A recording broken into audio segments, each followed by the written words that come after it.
What's up, y'all? Welcome to the Dope Life Podcast, the dopest podcast out there. And I'm, of course, your host, Coach AJ, Dope Life Coach, the dopest life coach out there. And if you haven't already, go ahead and hit that subscribe button so that you never miss another episode. And if you could be oh so lovely and dope and leave us a rating and a review so our podcast can get out even more dope individuals just like yourself, we would greatly, greatly, greatly appreciate it. So today's episode, I have a very special guest on here. I'm just going to go ahead and throw it over to you. Go ahead and introduce yourself to the people. Tell them about yourself, where they can find you. How y'all doing, guys? My name is Will. Go by the name of Will Keep It Real. You can follow me on Instagram and TikTok at Will Keep It Real, as well as on YouTube. Almost had 10K over there. But a little bit about myself. I'm 20 years old. I do motivational content. I've been doing motivational content since I was 18. And I'm I am coaching people, helping people build their mindset, basically. Okay, that's what's up. So you guys go ahead and follow Will. It's very much an honor to sit down and have a conversation about your 20. So you're far younger than I am. So talk about your journey in terms of like getting on a mindset journey at 20. It's a little tricky. I kind of started my self-improvement journey around 22, 23. So I understand that like when you switch that mindset, sometimes the folks around you may not understand. So why don't you tell me a little about that? Like, how has your journey been since you started such at a young age at 18? It's been something. It's definitely, like you said, there's not many people who are like-minded like me. So it is. I do hang out with a lot of older people. So I do hang around a lot of like 26, 27, 28 year olds. And that's where I have like my best productive conversations, because it's like they're obviously have way more experience in life, and they're probably in places that I'm like working to get in.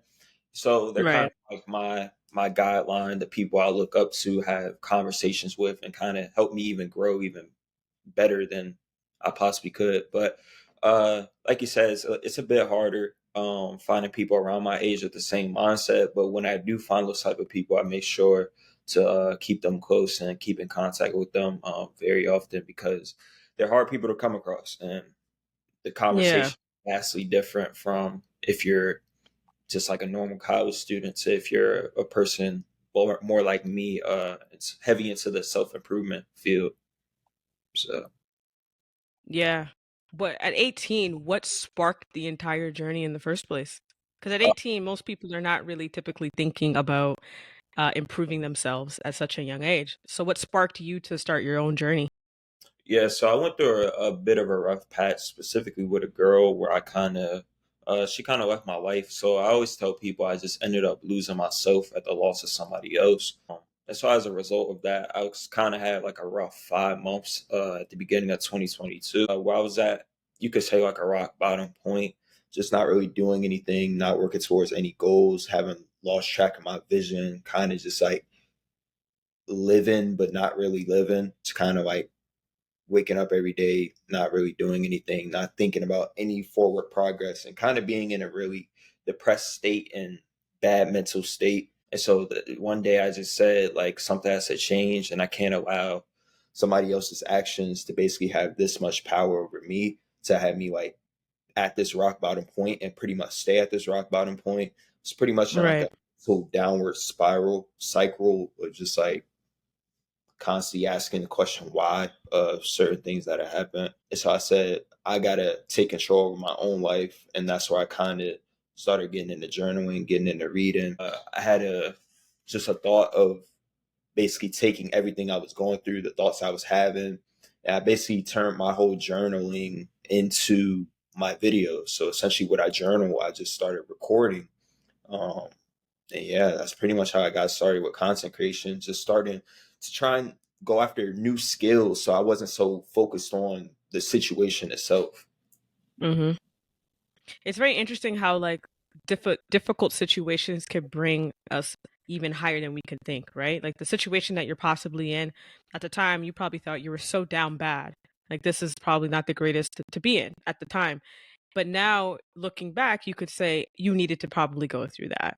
You know, Yeah. those difficult situations where we feel like we're in that corner and we're stuck is where the most growth happens sometimes. And in your case, it allowed you to work deep within yourself. And it's something as simple as journaling, something so simple as journaling. And I've told my clients before that if you don't like writing it out, because not everyone likes to actually write out like their thoughts or whatever. Video journaling is great, audio journaling is great. And in your case, your journaling turned into content creation. And now Yeah, you're not just helping yourself anymore, you're helping thousands if not millions out there. So that's very dope because it shows you how one situation that was like very unfortunate blossomed to something that's magnified type 10, that it's helping not just yourself, that not only helps yourself but helping many others. So what would you say is the most important when it comes towards your personal development right now at your life at being 20?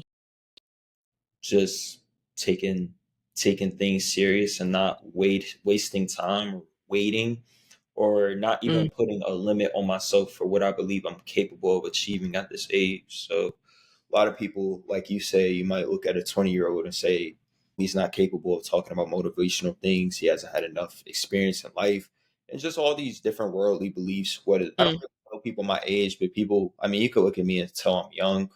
Some people think I'm like 22, 23.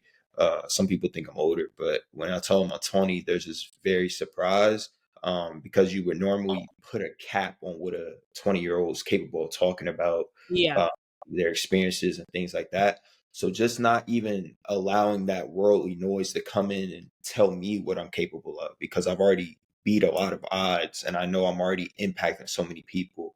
So just continuing to create my own journey, not put a limit on myself. agreed. Because societal pressures will make us think that we have to wait or something is not in our path when it doesn't matter how old. I have worked with coaches around your age as well. And what makes me smile as a 36-year-old is that many of the young adults now are taking these steps of trying to improve themselves and improve their lives versus waiting even longer. You're doing it earlier on. So imagine when you are 36 and you're my age, you're going to be able to turn back and help now a 20 something year old or a 19-year-old or 18-year-old or even younger because you're able to relate even more around that. So I do understand what you're saying in terms of the age factor, to not say it. But either or, I do also understand of you not using that as, in a sense, like an excuse. You're trying to rise above that and just keep pushing, which is far more where anyone that has a business or even just trying to better themselves, the age is literally just a number. It's not our like end game. It's just literally an age. It's definitely not our end game.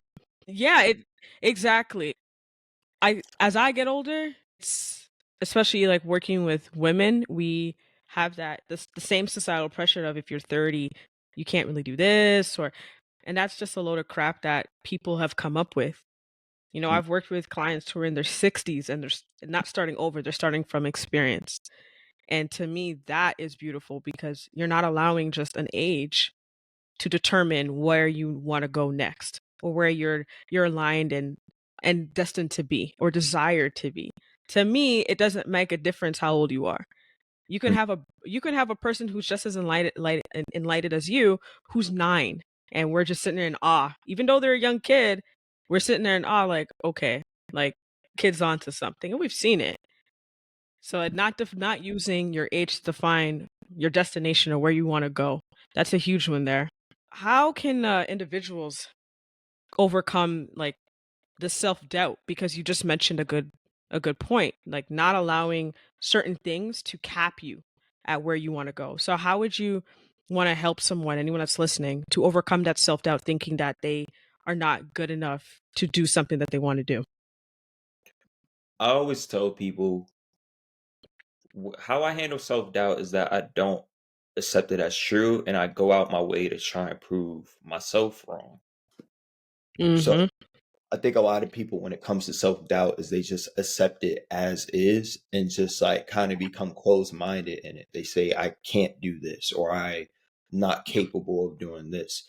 And that's just a closed minded way of thinking. I could say, I'm not confident. There's a difference between I'm not confident and I'm working on my confidence. And so you could have doubt in an area of your life, but that doesn't mean you can't make changes or take action to make it a strength in your life. Mhm. Because again, you're the creator of your reality. So I could say I'm not the greatest marketer and then just work on my strength in marketing. I could say I'm not the most confident and take action to build my confidence essentially. Sometimes people just allow their self-doubt, and we have to realize that our self-doubt are just thoughts. It doesn't represent our actual reality or our actual capabilities. And so I feel like you have to see your self-doubt, and like I tell people with fear, are you going to allow it to dictate the final decision that you make? Yeah.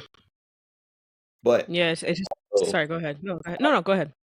your approach towards self-doubt is that you shouldn't give energy to any thoughts that don't enable you. So you should notice your negative thoughts and then essentially like be persuaded to want to get a better perception of it or think of it more positively, because I never allow a negative thought. If I do have a negative thought, I want to basically recreate it into a more positive thought or an enabling thought. And so Right. I have to like take be more intentional with if you get those negative thoughts, self-doubt thoughts. Yeah, because like one of the first steps to overcome stuff like fear and self-doubt would be challenging if it's real. And usually we always know once we kind of challenge it, we realize, okay, it's not real, the reality of it. Like it's just that's just sometimes when we have that self-doubt, it's could be something that's happened in our past, what we've been conditioned to think, and it's just coming back up. And I think that's one of the parts that I recognize as I got older is how we've been conditioned to think without knowing, and how it's been pushing us in a direction that we may not even want to go, but just we are doing it out of fear, or we're doing it out of like a scarcity because we're scared of what could happen or what may not happen, versus just taking a leap, giving it a shot, and then saying, at least I did it. You know what I'm saying? Like, at least I put myself out there, because fear is, the false evidence appearing real. So a lot of the times that we think it's real, it's not. But in other ways, what we can do is use fear as fuel, which is what I like to do. Okay, I'm scared. Guess what? I'm still gonna try it. Okay, Yeah, that seems like even okay. It seems like I'm like hesitant. I'm still gonna do it because maybe that's just the back end stuff that I have that maybe I'm dealing with. But guess what? I'm still gonna do it. I'm still gonna take that leap. So I 1000% agree with you when you say that in terms of working through self doubt and fear as well. How will you continue to develop your mindset moving forward? Because now you're at 20, let's say 25, 5 years from now, where would you like to see your mindset moving there in that direction? just knowing a lot more, having gone through a lot more different experiences. I feel like when you experience things, that's where it sticks the most. You could read a million books in a day. You could read all the books in the world, but sometimes things just don't stick until you've had the actual experience that you can relate to that lesson or relate to whatever Yeah. that teaching may be. And so just constantly putting myself in new situations, situations where I could grow, situations that are uncomfortable. That's where I'm going to learn the most. That's where my mindset's just going to continue to increase. I'm going to see that I'm capable of way more than I might even think right now. And just like unlock a whole new side of life that I probably am not even envisioning right now. Uh, Yeah. and again, that just comes from stepping into the unknown and placing yourself in situations that you've never been in. So that's how and then again, around people who are older and in better situations than me or in situations I aspire to be in. So, Yeah, no, definitely. I would say like still stick around the older people. I'm 36 now, and I found myself either it's around my age and we're all growing together, or older. And you can learn a lot from those who are older because yes, they've experienced a lot more, and there could be ways that they can help you not make maybe the same decisions or make mistakes that they've made. And I've told people even my age, I'm like, start talking if you're comfortable with your parents and ask them certain questions.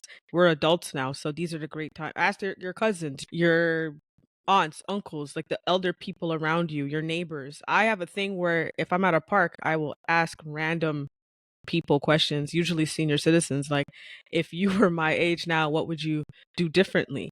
And the stuff they've told me, and we've had the conversations, those are gems that they're giving me. Steps that I need to take, whether it's finances or take care of myself better, or how to build going forward at my age. So you're on the right track. Having those conversations with people who are older than you is the way I've grown from my journey that started around like 24.